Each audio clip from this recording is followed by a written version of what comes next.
Thank you everyone for joining. I appreciate you taking time out of your evening to listen to me chat about something that's an exciting topic for us. Smart prints, smart profits, the practical 3D printing for ROI. So this is me. I'm the dentist that's here at my office in Colorado in Lone Tree. I've been working on digital dental workflows for probably about 15 years now. We've had a number of different technologies in the practice, kind of starting out initially with scanners, worked our way up to printers, and we've been printing for almost 9 years now in the practice. I'll have a wide range of experience in implementing all of these different types of digital workflows and how they work together to get to the next step. So a little bit about us is we've got 4 dental chairs. I got 18 members, 2 Medit i700 wireless scanners, AG Matron mill, and we use exocad in the practice. I've got 2 3D printers and all of the post-processing equipment that's required. It's a Form 4B that's there with the Form wash and then the Form 2 cure, that generation. So we've got some really nice equipment to be able to turn out some really nice products in the practice.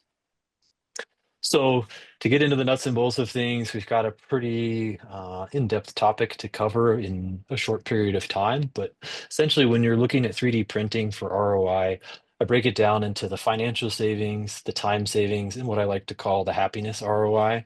So looking at the financial savings, that's the labor costs and the lab costs, so things that you'll be saving on. The time savings, the efficiency, the reliability, and that predictability component help to drive that ROI, in addition to the happiness ROI, which comes from the feedback from patients, but also from the staff and the doctor or doctors that are in the practice. You have that ability to have, less stressful life. You're also that cool factor where you're finding that things are actually really nice because they're 3D printed and there's a little bit less stress in the day once you get started with stuff. So the financial savings piece is usually pretty easy when we start to look at it. When we start to just look at simple things like models and wax ups, for an in-house print, that's usually less than $2 for 2 models that you're printing. If you outsource that, really depending on the laboratory that you're utilizing, it might be anywhere from $100 to $200. For a wax up, that could depend on the number of teeth. But if you're just getting study models, that could be for a set of mounted study models. The nice thing with 3D printing is if you needed an additional set of models, you just duplicate the file and you can print it twice. You can print it, 15 times if you needed to. And then that cost is, still cheaper than sending it out and outsourcing it to a lab and you're getting a duplicate of that particular model. Night guards become really cost efficient.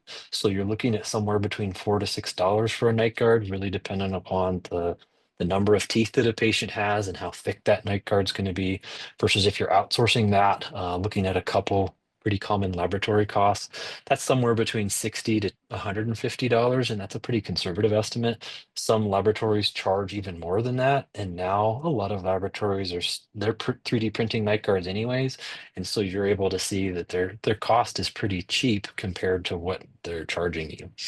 If you're looking at temporary crowns or final crowns, the premium teeth resin with Formlabs or their Barrio Smile Trinic resin, you're looking at less than $2 typically for a full upper arch of crowns.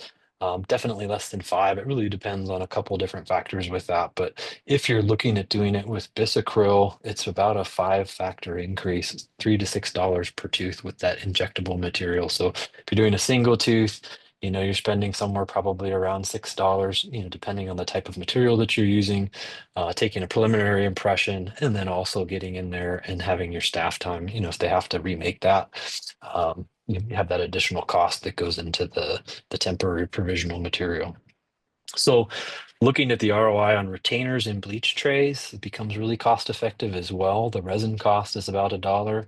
The consumables, for your retainer sheet material is probably somewhere around $1, depending on if you buy it bulk or the specific type of material. If you're looking at labor cost for your assistant, if you're delegating that and you as the doctor aren't doing that, probably somewhere between $5 to $10 of time for your assistant to be able to fabricate that. So the total cost to produce that is somewhere between $7 and $12.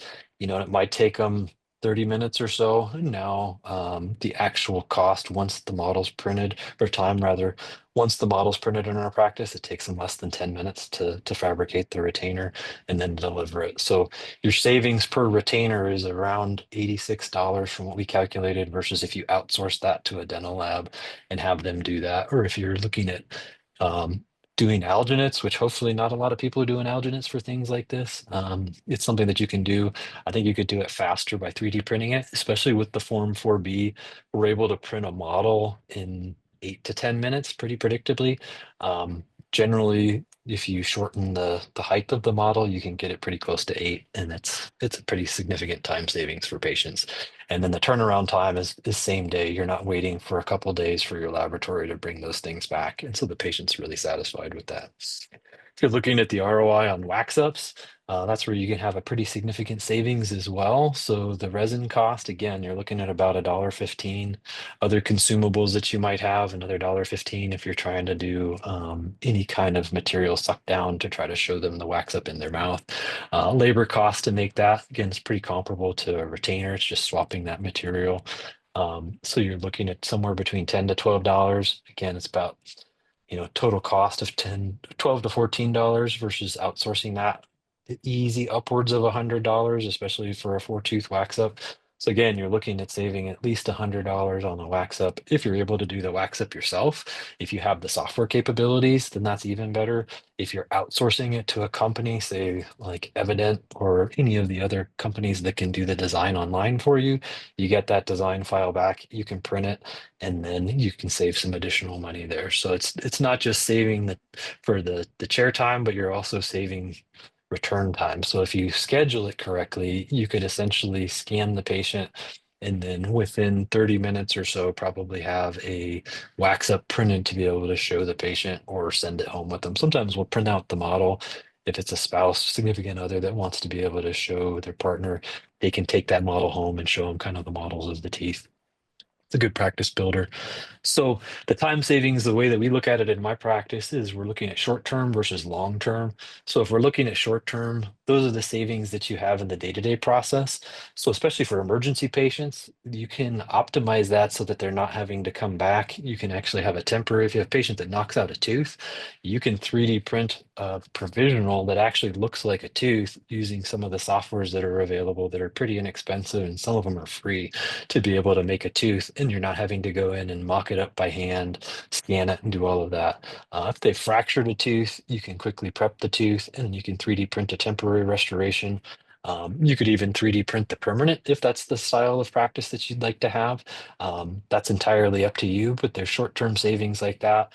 If you have somebody who comes in your hygiene department and you want to 3D print them a retainer, replacement retainer, night guard, you can have the night guard ready for them in about an hour with the Form 4B. Retainers, again, you could have the retainers done easily before the end of the hygiene appointment. So you're saving that secondary appointment so you don't have to reappoint them another day, for 15 to 30 minutes. The long-term savings you're looking at over weeks and months of implementation. So those savings will snowball over that longer time frame. So if you're freeing up an appointment, say 10 to 30-minute block for delivery for a night guard or retainers or mouth guards, things like that, you're not having to have those little nuance appointments where the team's having to set up, clean up, and all that. You're doing that the same day, utilizing the chair that they're already in. So that's optimizing all of that with scheduled use of your equipment that you have. The happiness ROI factor, we look at it, we call it the positive feedback cycle, where it's the doctors getting positive feedback from the patient, patients giving positive feedback to the team's giving positive feedback to the doctor. So there's that wow factor for everybody. And then patients are really great about spreading the word of mouth for, hey, this guy, I got this thing 3D printed. I had a night guard that was made same day. I didn't have to go back. I didn't have to take time off of work. They were able to do this same day. I broke my retainer. They made me a new one before my teeth were, done being cleaned. So that's really driving the efficiency of appointments. And you'll find that with 3D printing, with a quality 3D printer, you're going to have really predictable seating visits, and it's going to reduce the frustration for both your assistant, for the doctor, and for the patient. Things will fit the first time. For us, we know that a night guard can be seated within 5 minutes. The occlusion's been dialed in. There's a little bit of discussion with the patient on how to insert, remove the appliance, how to clean it, and all of that. But we know that that can be a very efficient appointment. We're not spending time going back and grinding on the appliance and doing all of that. If that's the case, then we know something's wrong in our process and we're not going to waste the patient's time. We're going to figure it out quickly and then have to do it. But that's a pretty rare occurrence in the practice, especially with the Form 4B. It's been really predictable. So how do you successfully unlock ROI with 3D printing? You can print on demand, which is typically how we find most practices just get in there, they get the 3D printer, it works for a little bit. There's a pretty low risk, and there's also a really low ROI on it. There's less motivation for the team to print because they're seeing that you're not utilizing that technology on a day-to-day basis. You're maybe printing something when you need it. So if you're printing a temporary, you may have a crown and bridge patient comes in and you print that temporary, and then you're kind of done for the day. Or maybe you might print something in the morning, you might print something in the afternoon, versus the way we've done it is scheduling it just like we schedule patients. It's planned success for the day. That drives the ROI, makes it much higher, and there's a lot more motivation to print because the team gets excited about it because they know those blocks within the day where you're going to be utilizing the printer, and you can dedicate a team member so that they're following the printer throughout the day. And that typically works better if you have one person that's kind of manning the printer for the day. They could be doing other things in the practice, maybe sterilization and managing the 3D printer and the schedule that's there, seeing what's going to be printed, and then talking to hygiene to say, yeah, we could fit this in, maybe we can't fit it in. But we find it's a much more efficient way to run the practice is having a scheduled print time for everything. So here we like to have a digital mindset with the team. And so training the team members to understand how you want to use this technology and really any technology that's in the practice. So thinking about how can you use 3D printing to improve the clinical workflows that you have right now, and how does that impact the clinical outcome? What can I print? Do you have specific procedures that you want to print? Do you have specific materials? Do you only have a few materials so that you're limited on maybe you only have model materials, so you can't print these temporaries that are pictured there. You can't print, a temporary crown. You can't print a permanent crown. Maybe those are things that you don't want to print. Talking to the team about that so they understand where you're headed with 3D printing in your practice, but also having them understand where can we create opportunities for things. Can you create an opportunity to print a night guard? Can you create an opportunity to make a patient a night guard during the day? Can you make a whitening tray? Can you make a whitening tray if you're already scanning a patient for a night guard? You can do that, and then your ROI starts to jump a little bit higher each time because the team starts to think with that digital mindset. If you empower the team to use the technology, they're likely going to become excited about it because they're going to see how cool it is to scan somebody and then to have a model printed in 3D, or have these temporaries come print in 3D and have them just drop in. They're going to get excited about that. They're going to know that, hey, this is a really predictable process. They're not going to have to go in, or the doctor's not going to have to go in and trim each gingival margin of each one of these temporaries.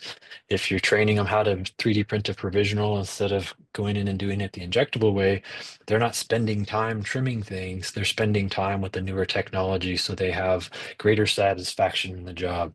And what can you do? How can you repurpose that intraoral scan so that you can print things for the same case? So that's if you scan somebody, you've scanned a full upper arch. What can you do with that? Educating the team on, hey, we have a complete upper and lower arch scan. We could do a night guard if we need to. We can 3D print a model to do a suck down for a quick temporary. We could do night guards. We can do whitening trays. We can do retainers. There's a number of different things that you can do in your practice, and making sure that the team's educated on all of that, because as they start to think digitally, you'll find that your ROI goes up and they're going to want to use this technology in your practice. Short win opportunity and time savings. When we look at something as simple as a hygiene appointment, you could have your typical cleaning appointment, which may last, say, 45 minutes without the doctor exam. In bleach tray, you might have a 30-minute appointment. So if you scan that patient, in our practice, we would try to determine at the beginning of the hygiene appointment if the patient has some level of interest in whether it's a night guard or whitening trays. If we know that they need whitening trays, it's easy to scan the patient if we don't already have one on file. If we have one on file, we can always just go to print. But if we need to scan, the scan with our Medit 700 takes about 5 minutes for an upper and lower arch. Get that with the bite and have it processed. And then we're off to print. Again, like I said, it's about 8 to 10 minutes to print it. We've got to wash the material and then cure the material real quickly and then make a suck down. Bleach trays are real quick, takes less than 5 minutes. So that assistant that's manning the printer can then come over and deliver those whitening trays in the hygiene visit. So that's additional income in that hygiene appointment that the hygienist and the assistant can then use to boost revenue and complete the ROI circle for the printer that you have in the practice. So the thought process, you really need to look at it from the standpoint, if you're doing morning huddles, that's wonderful because you can talk about this real quick. What do we need to print today? What's on the schedule to print? What patients are coming in today where we might have an opportunity to print something. If you have a patient that needs a night guard, making sure that you educate them on, hey, you know what? We can also make you whitening trays if you've ever been interested in having, whiter teeth, or if you'd like to have a custom set of whitening trays. It's easy to discount that too, to offer them a discount because you already have that scan. It costs you $1 to $2 to print the models. So you can easily make it a little bit less expensive for them and deliver the whitening trays when you deliver the night guard. Makes it really quick and efficient and drives the ROI for that night guard seat. You also have to look at when will the printer be busy today and for how long. Who's going to manage the printer for the day? That might be the same person if they love doing that. It might be a different person each day, or maybe you flip flop. Maybe you have one person do it in the morning, one person do it in the evening. And, that's kind of the gist in the morning so that it's a well thought out process. When I looked back at the last week, for weekly management, we've taken a look at what the forecast was, and we had a couple night guards that we needed to print, a couple temporary restorations, and two wax up models on Monday. So going through that, having it laid out, it's pretty simple. It doesn't have to be something formal. You can use an Excel spreadsheet. You could print your schedule for the week and then highlight it with different colors. There's a bunch of different ways to do it, but knowing what you need to print helps you to prepare and not have that on demand mentality, but you look at where are you going to have the opportunities. Do you talk to the patients that need the two night guards on Monday? Do you talk to them about maybe whitening trays, maybe a mouth guard? What else do they need that you could do with that scan? You don't want to lock the printer up if you're printing the first night guard for that patient and it takes an hour and then have to go in and print another night guard after that and then change the material, 3D print 3D three temporary restorations, have to change it, and then do two wax up models. You really have to think about how you're going to do that. On Wednesday, when we have two full arches of temporaries to print, that printer's tied up for at least 30 minutes printing those temporaries. So we have to fit that in the day, and hygiene has to know that, hey, during this time or this block of time, we can't sacrifice the printer to print maybe a night guard or to print a retainer for a patient. We have to wait. So we might have a little bit of a delay for that. And you don't want to overpromise and underdeliver. So if we look back at what we did, we broke it up. So we said that the night guards were going to be printed at night so that we could come in the next day and have those ready to process. We could print the three temporary restorations during the day that was on the same patient, and then change the material, print the two wax up models. Again, to print those wax up models takes less than 20 minutes, depending on the detail setting that you want. Higher detailed, higher resolution models take a little bit longer to print with the Form 4B, and with any printer, you have to sacrifice that time. So we do that. And then Tuesday you come in, we know that we've got a night guard to print. We could have saved those night guards from Monday and printed those with Tuesday at the end of the day if we wanted to. When you're looking, we got to print temporary restorations and a retainer. So again, talking to the team about, hey, this retainer patient is at 8. This temporary restoration might be at 8. What's going to take priority? How are you going to make that efficient? And then just going throughout the week to know what parts can be combined together. So all those night guards, you can fit a large number of night guards on the large platform for the Form 4B. How many can you print for, your specific printer? What's going to be the limit for the number of restorations that you need? And are you going to be tying the printer up for a period of time that's going to prevent you from printing anything else during the day? The other thing is looking at the opportunities that are available during the day. So when we looked at what we did the past week, we were able to add on an athletic mouth guard and whitening trays for a patient we scanned for a night guard. We were able to add on whitening trays for one of the retainers that we made. For the full arch temporary case, we were able to add on some whitening trays, a replacement retainer, and a night guard. For other patients that were in hygiene throughout the day, we couldn't fabricate those while we were doing the temporaries, but we were able to talk to patients during the day to be able to add on that treatment through the day. Same thing for whitening trays on Friday. So when we looked at the total revenue that we were able to gain from having that planned printing and also, discussion, that digital mindset, we were able to make almost an additional $3,000 during the week just by adding on those additional services and planning it out with the printer.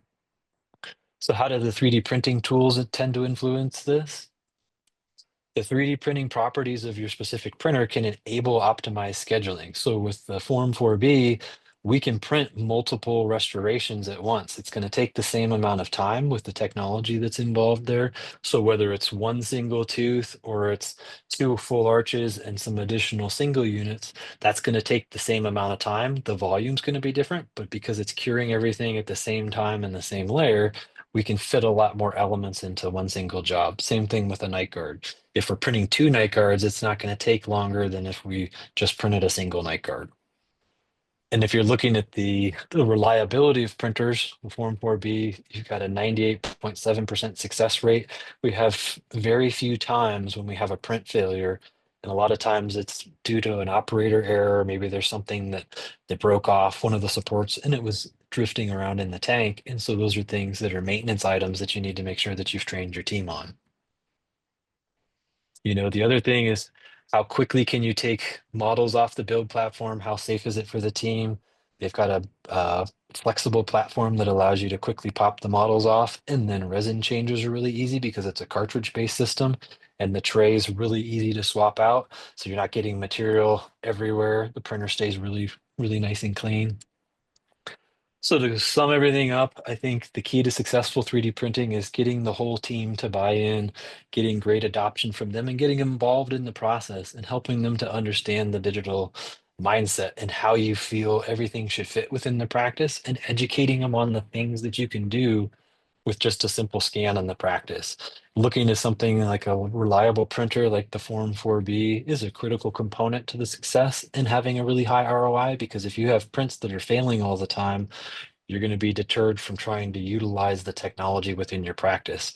And I think the biggest takeaway is trying to teach the team to hunt for the opportunities to be able to use the technologies that you have in your practice, because patients are automatically going to love the fast turnaround for all of the procedures that you're doing. And that's going to drive your internal marketing efforts, because you're going to have patients telling other people in their lives they were able to get a night guard same day. They were able to get something that fit comfortably, and it's probably the most comfortable night guard they've ever had.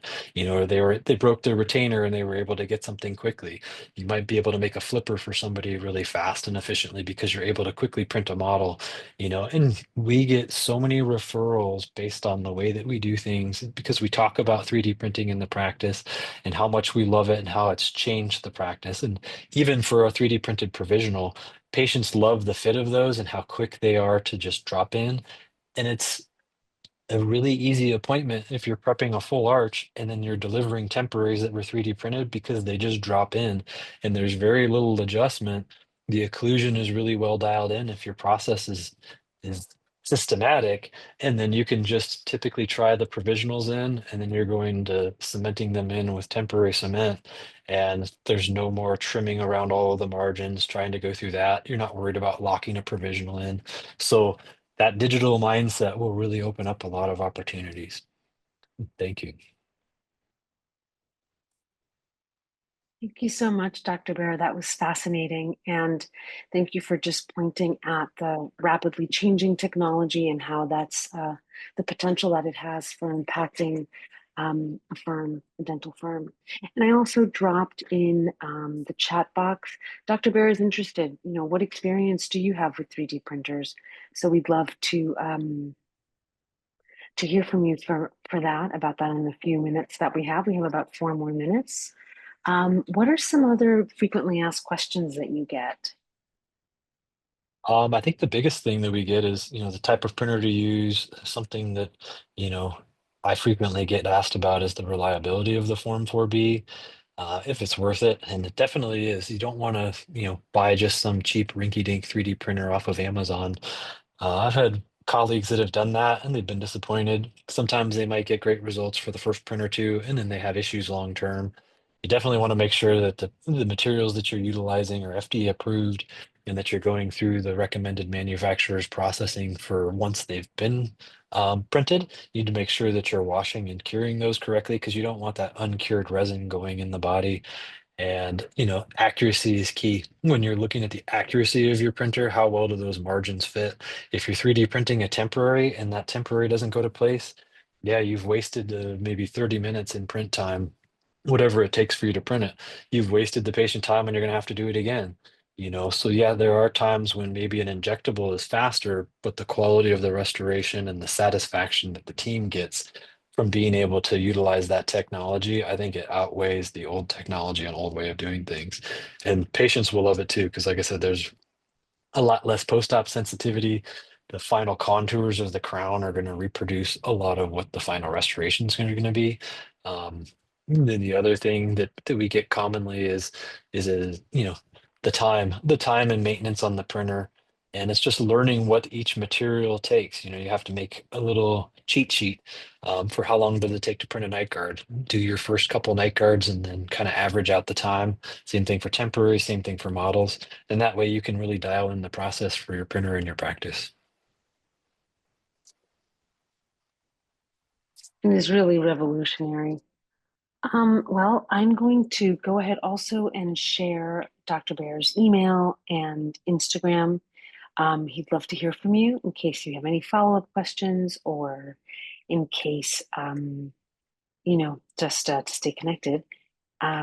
His email is drbaer@baerdental.com, and his social media is at Christopher Baer, MD. So DMD. that, at Dr. Baer, DMD. There we go. Thank you. There it is. So you will be able to copy and paste those and, yep, bring them in. So, well, I guess that is the time we have now, Dr. Baer. Thank you so much for Thank walking you. us through that. And thank you everyone for joining us tonight. And as I said earlier, we did record today's webinar, and we're going to email that out, that recording out sometime in the next week. But we'd love to get your feedback. That's going to pop up on your screens shortly. So go ahead and fill that out. And thank you all for joining us. And we look forward to seeing you on future webinars. Thank you so much, Doctor. Have a great Thank night. you. Appreciate it. See Bye. you soon. Bye.